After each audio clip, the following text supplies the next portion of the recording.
Samuel Lino será titular no jogo da seleção brasileira contra a Bolívia, nessa furada que vai ser jogar na altitude de 4.100 metros. E um outro jogador que não está tendo muitas oportunidades no Flamengo será titular. Eu não vou falar o nome da seleção, porque vocês vão matar logo, tá? Mas já eu vou contar para vocês. E tem também decisão anunciada pelo Flamengo, que está fazendo os antes ficarem tremendo, revoltados. Se os antes ficaram revoltados, o objetivo foi cumprido com sucesso pelo Flamengo. E outra, o anúncio foi feito pelo Zico, o maior ídolo da história do clube. E tem também a vergonha do Internacional. Já a gente vai contar para vocês. Envolve aquela dívida do Colorado com o Flamengo. Que vergonha, Internacional! E por falar em seleção, eu falei aí, foi uma informação, inclusive, que a gente trouxe ontem ainda em primeira mão, Samuel Lino será titular no jogo da seleção brasileira contra a Bolívia. E o Vinha vai ser titular na seleção uruguaia nessa noite, para pegar o Chile. Ele é o único jogador do Flamengo que está nesse momento com a seleção uruguaia, porque Varela e Arrascaeta foram devolvidos ao Flamengo. O Varela foi devolvido com uma pubalgia, e os dois vão se reapresentar ao técnico Felipe Luiz nessa quarta-feira. E o Vinha será titular. Ele não começa um jogo desde o dia 31 de julho, no jogo contra o Atlético Mineiro, Flamengo e Atlético Mineiro, obviamente. De lá para cá ele jogou apenas uma partida, que foi no dia 25 de agosto, na goleada sobre o Vitória por 8-0, quando ele entrou aos 24 minutos do primeiro tempo. Na ocasião, o Alexandro saiu lesionado. Então, fica aí a informação para vocês. Torcer para que o Vinha não sinta nada, torcer para que ele faça um bom jogo, que volte 100% ao Flamengo, tal como Samuel Lino, que na minha concepção entrou numa furada. Muita gente falando, oportunidade, presente de grego, né? Você estrear com a seleção com o Ancelotti num jogo que não tem entrosamento nenhum, porque são 9 mudanças em relação ao time titular contra o Chile, na altitude de 4.100 metros. Boa sorte, Samuel Lino, que dê tudo certo com você. Sobre Bruno Henrique, mudando de assunto aí, até esse momento, tá? Até a gravação desse vídeo aqui, 5h20 da tarde, o departamento jurídico do Flamengo não deu entrada no pedido de efeito suspensivo e também não recorreu ainda, pois aguarda a publicação do acórdão.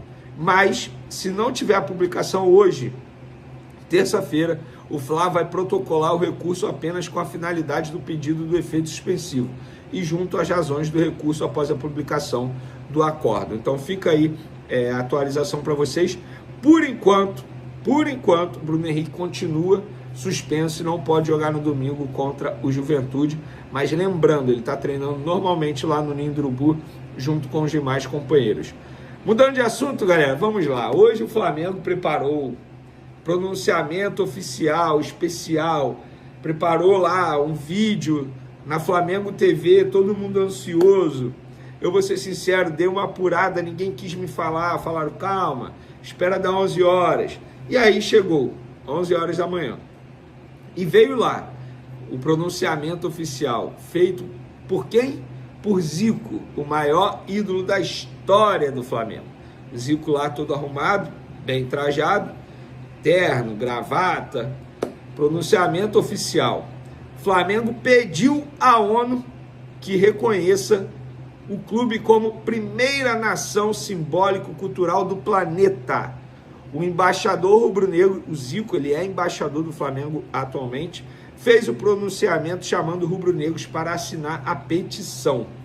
E uma das declarações, uma das partes lá do pronunciamento do Zico, diz o seguinte: se fôssemos um país, teríamos a 36ª maior população do mundo.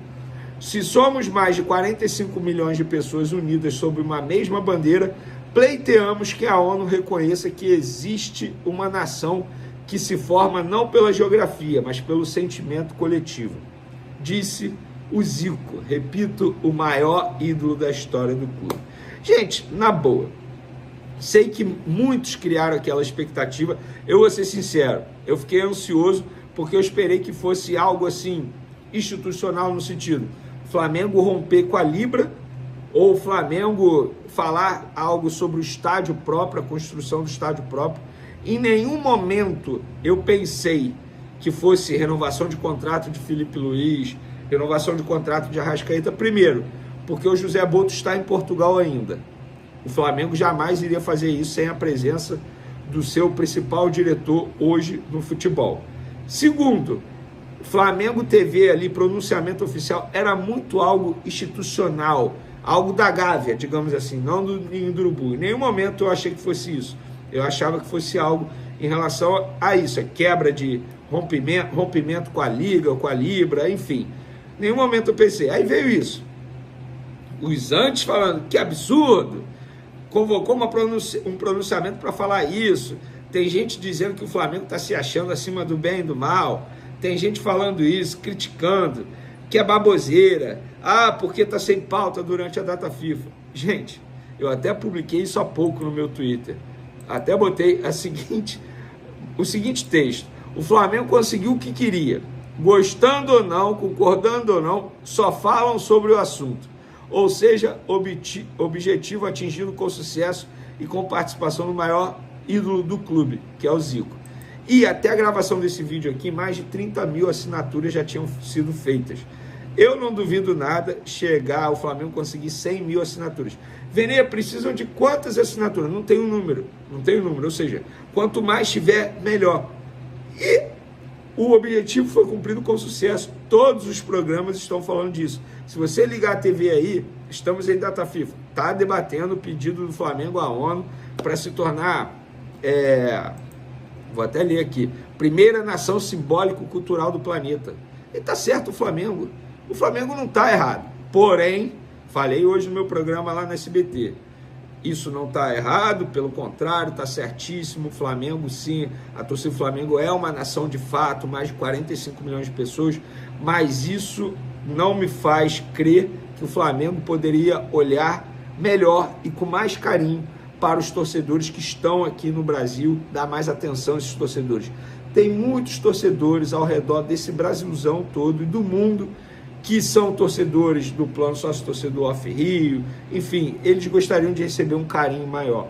Acho que o Flamengo poderia fazer isso. Dito isso, bola dentro do Flamengo, objetivo cumprido com sucesso, todo mundo só fala disso e a nação do Flamengo abraçou a causa, porque várias assinaturas estão sendo feitas em busca das 100 mil assinaturas. Para finalizar nosso vídeo, falar sobre eles. Disso aqui ninguém quer falar, né? O Internacional devendo ao Flamengo, o Internacional foi condenado a pagar ao Flamengo lá na CNRD, mas adivinhe, pasmem, o Internacional recorreu, deu várias alegações lá para não pagar ao Flamengo. Gente, isso é patético. O Internacional deve ao Flamengo aí quase 2 milhões de euros. A CNRD já condenou o Inter a pagar e o Internacional foi e recorreu. Gente, isso é de uma sacanagem, porque o Internacional continua contratando jogadores. Muita gente fala de fair play financeiro, tá aí mais um exemplo. Como é que um clube que deve a outro clube brasileiro quase 2 milhões de euros continua contratando jogadores? Isso é um absurdo. E o Flamengo está, entre aspas, revoltado nos bastidores pela demora da CNRD em avaliar e julgar os casos. E é a mesma reclamação do Cuiabá, por exemplo. Então, o Flamengo está certíssimo em ficar, entre aspas, revoltado em relação a esse assunto. Quero te falar agora sobre o Flamengo para explicar a irritação do rubro-negro com o Internacional e com a Câmara Nacional de Resolução e Disputas. É a primeira vez que um clube gigante se revolta contra esse órgão, que costuma ser bem lento, bem gradativo e bem pouco taxativo nas condenações. A irritação do Fla tem a ver com o não pagamento do Internacional em relação à compra de Thiago Maia, volante que havia sido adquirido pelo Colorado por 4 milhões de euros. Pois bem, a CNRD já estipulou uma punição e uma forma de pagamento para o Internacional, que pediu para entender a decisão dessa maneira. A verdade é que o Internacional recorre para ganhar mais tempo e para adiar o pagamento. O Flamengo não gostou e está cobrando do Inter, e em especial da CNRD, com a promessa de que vai levar até as últimas consequências, cobrando mais celeridade também da CBF, que é um órgão que, na teoria, tem relação com a CNRD. O Internacional foi condenado a pagar 8 milhões e 800 mil reais pelos atrasos, 51 mil reais pelas custas do processo, tem mais 467 mil com os advogados do Flamengo a título de honorários advocatícios. Isso sem falar em todas as parcelas que ainda estavam em atraso. Dessa maneira, dá para dizer que o Colorado vai ter problemas se não efetuar o pagamento muito em breve.